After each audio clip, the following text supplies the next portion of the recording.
Alright guys, so before we start this video, I wanted to let y'all know that we did skip a lot of videos, and I will try to put some of them out, but the reason that we're skipping some and we're just moving on to what's going on currently is because I've just had so many issues with the editing software and my laptop and stuff like that. So we're just going to skip all that and we're going to go straight to what's going on now with the engine being in the car. And I will show some more on the dash and how I cut all of it out in some of the other videos. But for right now, we're just going to skip. I'm doing the video editing right now, so I figured I'd just go ahead and put this in the video just to let y'all know that there will be a big skip in where we were originally in the last video till now. So just bear with me, guys. Me and Bandit are hanging out here on the couch. He's being a lazy dog, Mr. Bandit. And yeah, we'll just try to do what we can. I appreciate it, guys.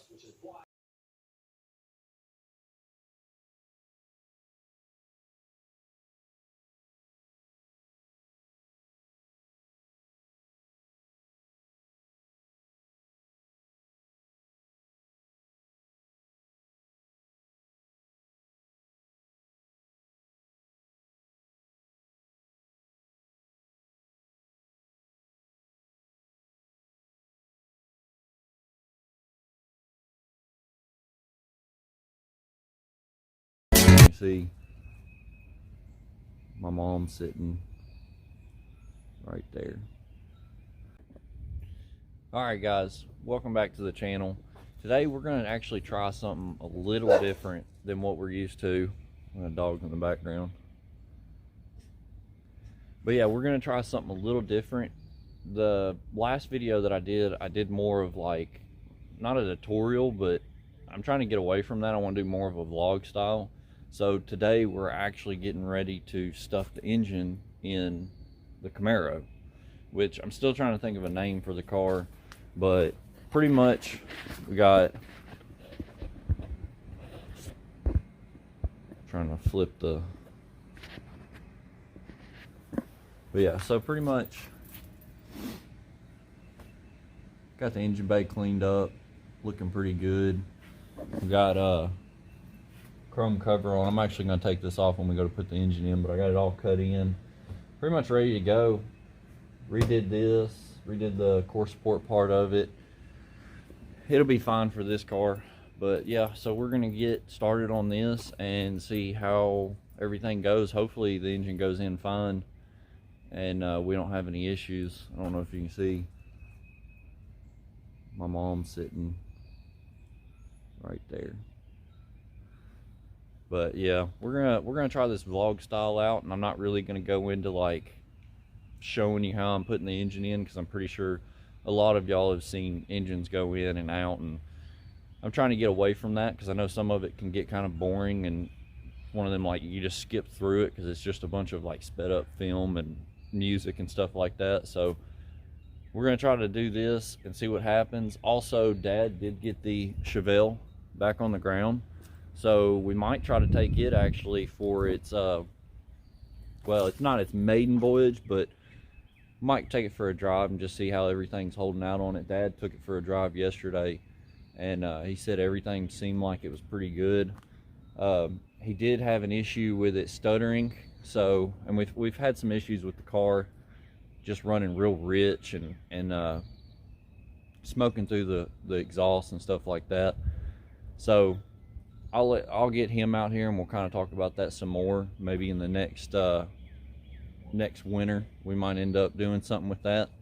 But for now, I'm gonna get at it and I'll catch y'all here in a minute. All right guys, so we got the car lowered down off of the quick ramps, and we're getting ready to pick up the motor and get it ready for the bell housing. And I got to put the passenger side header on. But there's Dad in the background. He's actually being a helper today. But I was going to get him to kind of explain, if he'll come here and talk with me.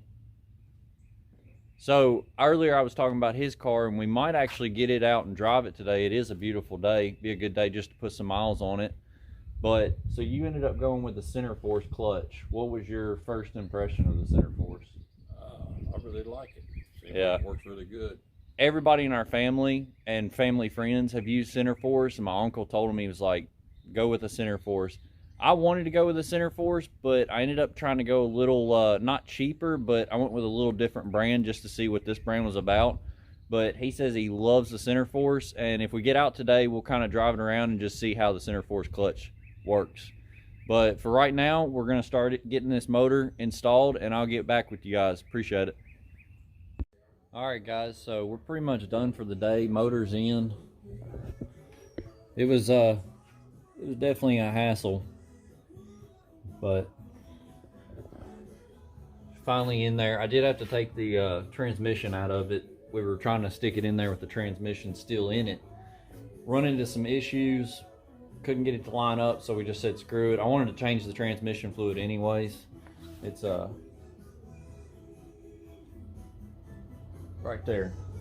We're gonna clean it up, change the fluid in it, and it should be pretty much good after that. We can stab it back up in there.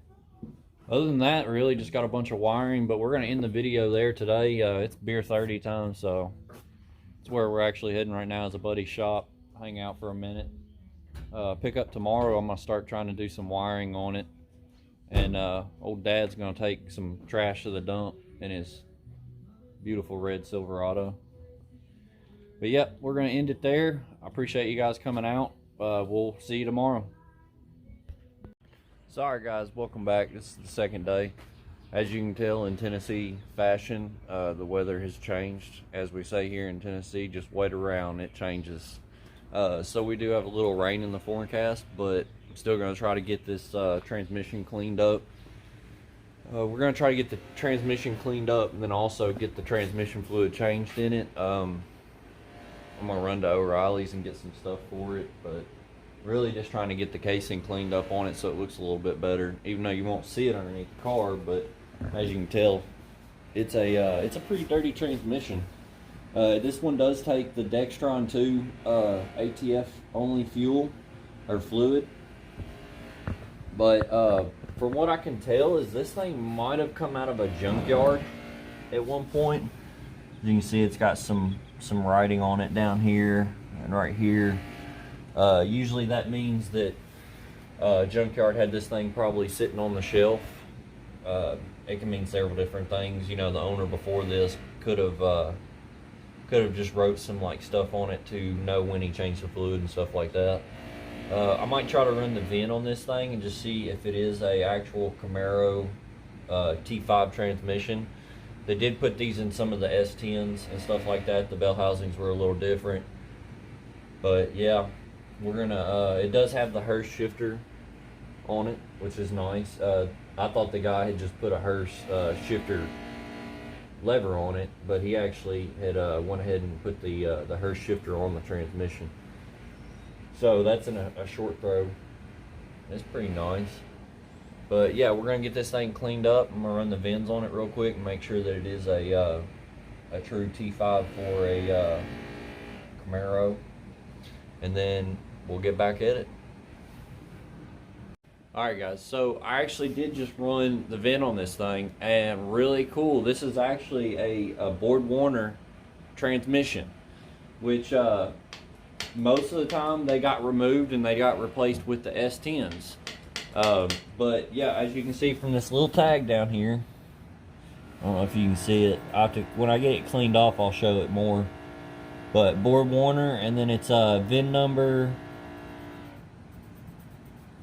Was that 1352? So that's the normal VIN number for the Board Warner. And that's pretty awesome because, I mean, having that transmission, it's definitely going to be a lot stouter of a transmission, considering, you know, we plan on putting, you know, 500 plus horsepower to this transmission. Hopefully it'll hold up. That's all I gotta say. But very exciting news that this is actually the Board Warner edition transmission, which is pretty awesome, which means that it should be a very stout transmission fluid, or transmission, sorry. But I got fluid on my mind. So I'm gonna run to O'Reilly's and I'm gonna get the fluid for this thing and get it changed, and we'll get it cleaned up, and I might throw some paint on it, I don't know. Might look at some paint down there at at O'Reilly's. I was kind of thinking about painting it a different color than silver, because most people just paint them silver. But I like silver because it does show if you've got any leaks or anything like that, because any lighter colors will show, you know, if you've got a case leak or something like that. If you paint them just black or something like that, it tends to be hard to tell where a leak's coming from. But yeah, so we're gonna run O'Reilly's, and I will get back with y'all when I get back, and we'll go from there. All right, guys. So we're back from O'Reilly's. Got the transmission sitting up on the stand right now. You can see in the background. So I was doing a little history on these Board Warners, because my dad's Chevelle actually has the Muncie 4-speed, but it's the Board Warner version of it. And you know, I didn't realize that Board Warner has made this transmission for a really long time. This transmission is still used today in a lot of cars. There's an aftermarket company that now makes these transmissions, so the research I was doing on it, the parts for them are very, very available, and apparently they're pretty good transmissions. They actually hold a good amount of power. Now, whether it would hold 1,000 horsepower to this thing, that's probably not going to be that good. But for what I'm using it for, I'm pretty sure this thing will be fine, because I mean, we're not going to really be right at about 500 horsepower at the crank, and if I do nitrous, it'll probably be maybe 600. If I do nitrous, I may just say screw it and just run it straight naturally aspirated, just because nitrous can be kind of a little bit of a wear on the engine, and this engine is a lot of money. I spent a lot of money on this engine. So if you guys were wondering what I did to this engine, because I haven't really talked about it much. So this engine started out in a Corvette that I bought a couple years back, and the engine was running and driving. Had a Vortec heads on it. It's VIN coded for a 68 car or whatever. I don't know exactly all about that stuff. But so it's a 68 VIN code, which means it's a 68 year small block, 4-bolt main, and it started its life in a Corvette that I bought, and it was a great running engine. I was restoring this Corvette and kind of doing some cool stuff with the Corvette, and I didn't ever plan on building this engine. I was planning on doing the car and leaving the engine in it, and I had a bunch of paint work I was going to do to the car and make it a really cool, you know, kind of show / take to the track kind of weekend car. And fast forward a couple years into the build, I have the car running and driving so I can pull it in and out of the garage and do everything. It starts this just terrible clacking noise. I mean, it's just, I couldn't figure out what it was. I had my uncle actually come by and look at it. We had tried to adjust the valves on it, and it was worse and worse. After that, it was pretty much, you know, let's just pull the engine. Something's not right. I drained the oil out of it. The oil was just real metallic. What we ended up finding out had happened is it had wiped the cam out on the original engine. The guy that owned the car before me, he kind of put a little bit too big of an engine, or I mean too big of a cam in it. He put a real heavy cam in it, and I don't know if that was necessarily the problem, or just, you know, the cam just had a bunch of wear and tear on it or something. So anyways, the cam ended up wiping out of it, and I've got a buddy down the street that actually used to build engines for the Nashville Fairground race guys, and he still builds them today, and he's kind of my hidden little secret. I don't really talk about him much, but in this video I will talk about him. And we got Pops is back from the dump. But anyways, so when the engine went out, it was like, let's just pull it and let's go build it. And originally when I started building this engine, I wasn't really planning on going super crazy with it. I was kind of just planning on using the original pistons and maybe putting a different crank in it, new cam, new bearings. I mean, we were just going to keep it real low key. I wasn't trying to spend a whole bunch of money. But ended up, so fast forward, it's in the engine shop. We're getting it built. It comes back from the engine shop, which we use Shacklet Racing. And Shacklet did a great job on machining everything. I mean, down to the T, it was perfect. But we didn't have it bored out. So we were just going to try to run everything the way it was. So we get it back home, and we're putting everything back together in it, putting the crank in it, putting the pistons, the rods, everything back in it. And my engine builder is just not happy with the clearance levels. So what we ended up doing is he called me one afternoon and was like, hey, I want to take this thing back to the machine shop, and I want to get you some forged raced pistons, and I want to bore this thing out 40 over, which at the time it was only 30 over, which I wasn't really, you know, at the time I wasn't trying to make a whole bunch of power. But yeah, so he called me and was like, hey, I want to go back to the machine shop. And, you know, immediately in my mind, I'm like, more money. So I was kind of nervous about that because I'd already spent a lot of money on this car, and I'd already spent a lot of money on the engine getting it built. At the time I still had the Corvette, and so I get the engine back from the machine shop, and you know, it was probably about another $1,000 from the machine shop, and I was like, well, you know what, screw it, it'll make more power, it'll be a stronger engine. Engine builder guy was like, it's going to be a stout engine, you're going to be able to throw whatever you want to it, and you're not going to have that issue. So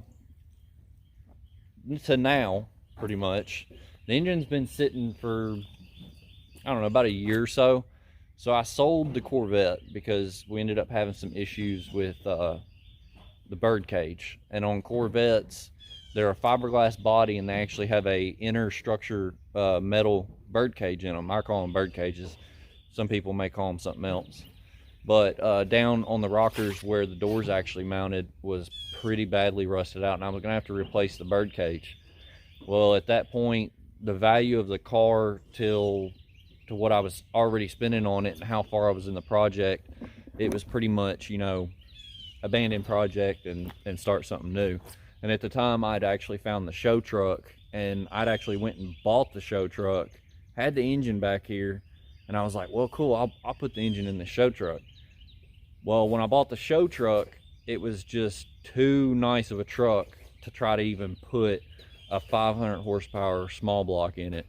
And I was like, you know what, we're going to leave well enough alone. I mean, it's got a brand new crate engine, V6 in it, 4.3. I was like, there's no point in changing that out, because I mean, it was a really good engine. So I was going to keep the truck, and I kind of went to a couple car shows and I had fun, but the car show scene was just not my favorite thing to do. So we actually, Dad talked me into taking it to Street Side Classics, which if you've never heard of Street Side Classic, go check them out. They do car shows every couple weekends. I think it's like every end of the month they do a big car show. It's not really a big car show here in Nashville, but it's really cool to go out there and see the new inventory. So pretty much they're so what they do is you take them your car and you say, all right, this is the bottom dollar I want to take on the car, and they kind of tell you, all right, we can work with that. And they take the car in and they market it all through the United States. I think they even go overseas, Canada. I mean, they market these cars everywhere. There's no telling where your car could go. So pretty much when you put it in there, you sign an agreement for, how many days is it, Dad? 90 days. And you can't touch the car, you can't pull it out of there. It's pretty much got to stay in street sides.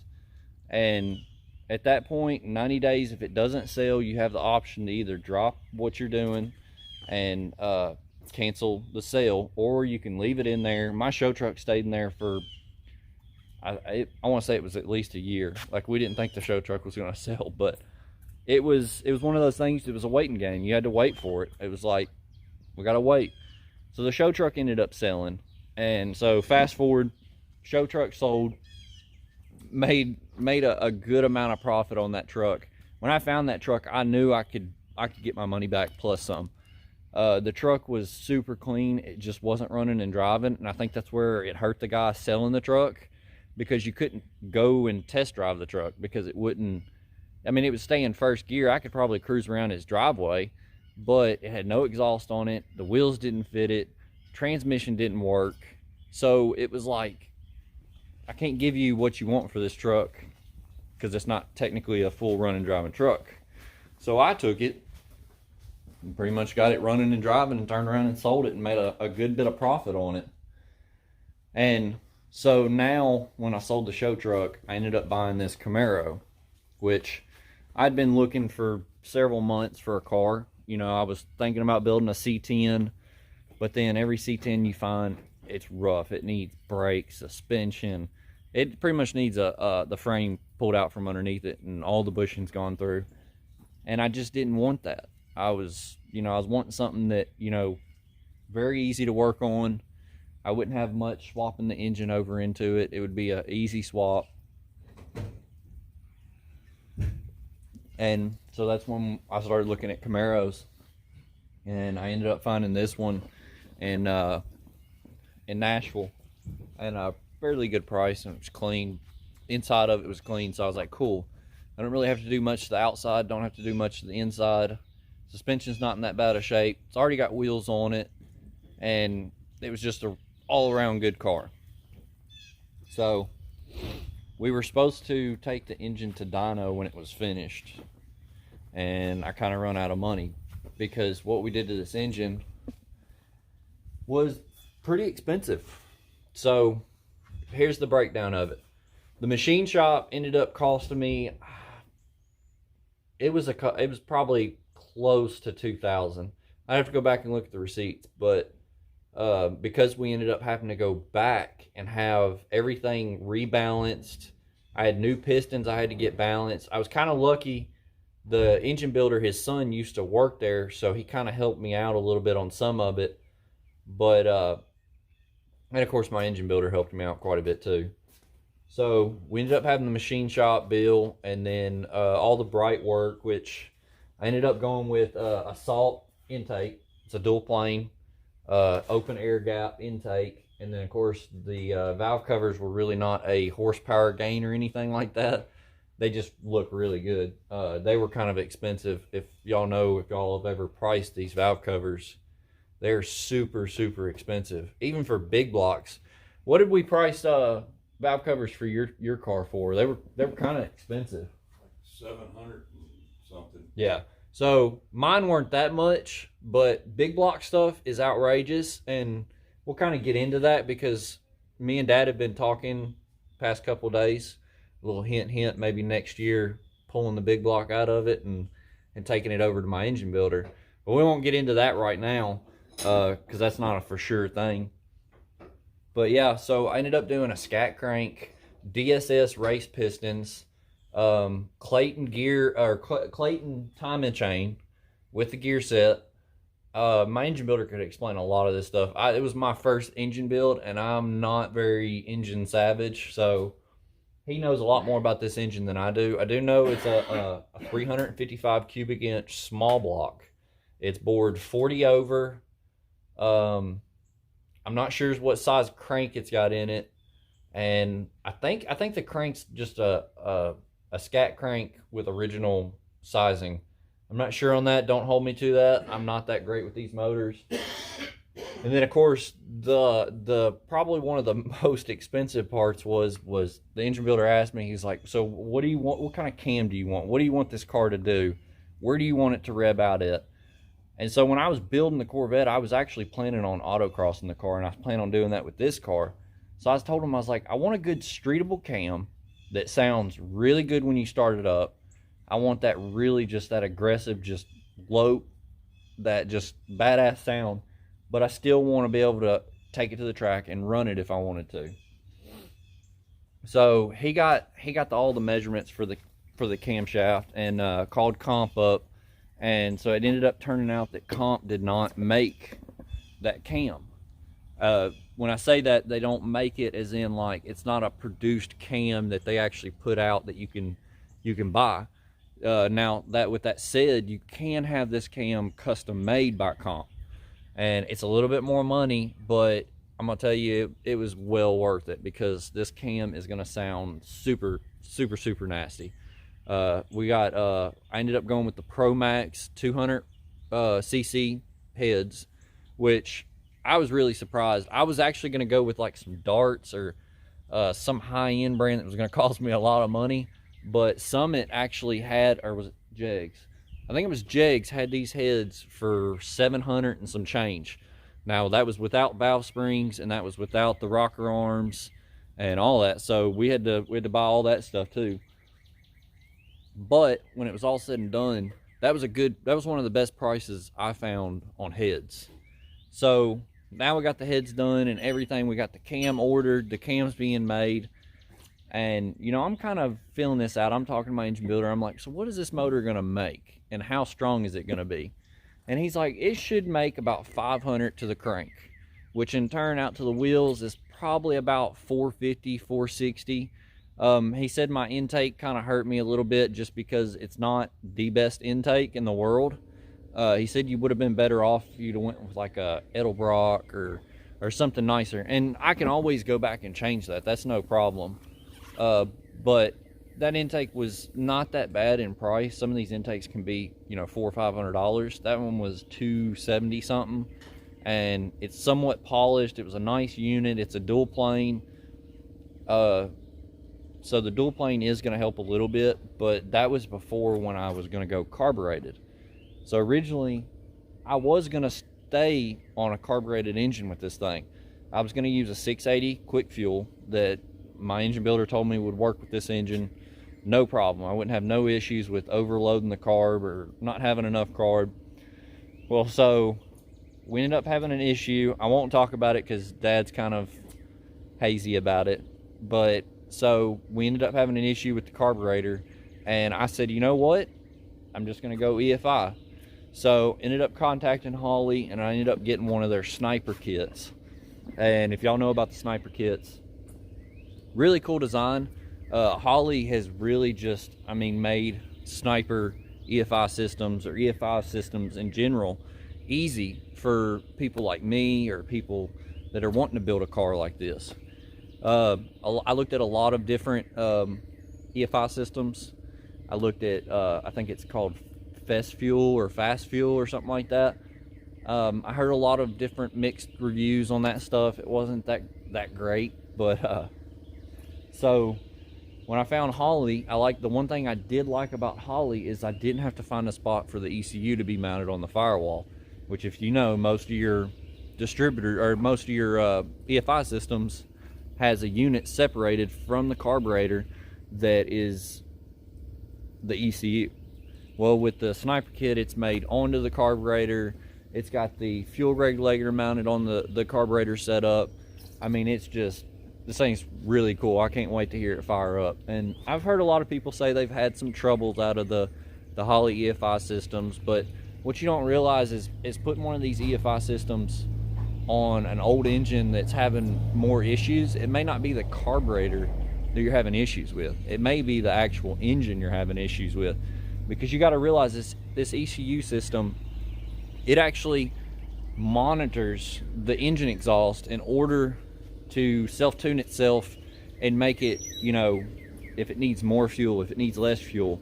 If your engine's not running good and you've got, you know, let's just say you've got some oil blowing by, that's going to make your carburetor run a little funny, because it's sensing that, you know, you've got a little oil in the system, and it's going to just try to change it up, and it's going to make it worse. It's going to make the car run worse.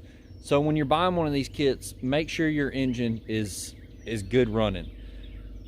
That's the biggest thing. But so anyways, I don't want to ramble on too long, but after it was all said and done, the engine ended up costing me, with the Holley EFI system, I think we were right at like $9,000, which is a lot of money, as y'all know. I mean, there's a lot of people out there that are going to be like, well, you could have built an LS for that. Yes, I could have built an LS for that. But everybody is doing LSs, and I ain't got no problem with LSs. I mean, they're fucking badass. I'll admit it. They're really cool engines, and they're easy to build. You know, you can throw turbos to them. You can throw really anything you want to them, and you can build them fairly cheap. I mean, I could have took $9 grand and built one of the coolest LS engines y'all probably would have seen. But with that said, I didn't want to do that. I wanted to build a small block. I had the small block already, And before I even knew what I was going to do with the Corvette, I had this motor, and I was like, you know what, I'm just going to build it. It just ended up going out of hand a little bit. So that's the story behind the motor. Once we get it running and driving, I do plan on taking it to a dyno person to have him kind of see if he can't map the ECU and make it run a little bit better. Because I mean, the self-adjusting thing is really cool, but also you can tune these up a little bit and make them run a lot better. And this engine's a pretty hot engine, so we're gonna see what all we can do with that. But yeah, so today we're pretty much just cleaning the transmission up. I've got it on the stand right there, and clean it up, throw some paint on it, and yeah, try to get it back in. I probably won't get it back in today. I've got to go help a buddy. He's got a sound system he's wanting to hook up in his garage. Don't ask me why. I have no clue. But yeah, pretty much that's what we're going to do today. Get this transmission cleaned up, get the fluid changed in it, and then maybe get it up underneath the car, maybe sit it up in there. I don't know. We'll see how today goes. I got kind of a late start, had to run to O'Reilly's. And yeah, we'll just see how this goes. And we appreciate y'all stopping by, and I'll do some more videos. I'm trying to get more videos out, but I'm also having a lot of trouble with the editing software on my laptop. My laptop doesn't like it, so I'm probably gonna have to get a new laptop. So just bear with me while I get these videos made. They're being a pain. And yeah, if y'all like this video, like and subscribe. I mean, it's much appreciated. You know, if you like to see more of our videos, which I'm gonna try this new vlog style. That's a nice truck. I'm gonna try this new vlog style where I'm not really going into detail on me doing stuff. And hang on, my arm's getting tired. Yeah, I'm not gonna do no more of that me filming me do stuff, because it gets boring, I'm gonna be honest. So we're gonna try this vlog style out and see how it works. Just a day in the life, working on our Camaro. And you know, if y'all guys like it, like and subscribe, and if you want to see more of it, just hit the notification button. We appreciate it, guys. See ya.